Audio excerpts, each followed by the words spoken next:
I am the Tofu Golem. Please enjoy the video.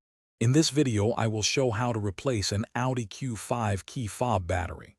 First, gather your tools, a new CR 2032 battery and a small flathead screwdriver.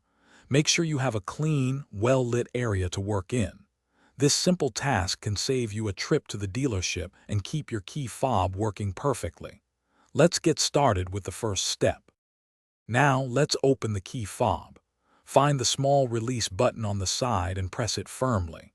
This will allow you to pull out the emergency key blade. Once the blade is removed, you'll see a small slot. Carefully insert your flathead screwdriver into this slot and gently twist to pry open the two halves of the key fob casing. Be gentle to avoid damaging the plastic. With the key fob open, you'll see the old battery. Take a moment to note its orientation, usually with the positive side facing up. Use your small flathead screwdriver to gently pry out the old CR 2032 battery. Be careful not to touch any other components.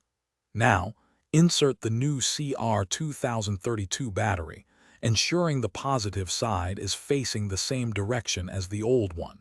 It should click into place. Finally, it's time to reassemble your key fob. Carefully align the two halves of the casing and press them together until you hear a satisfying click. Then, slide the emergency key blade back into its slot until it's secure.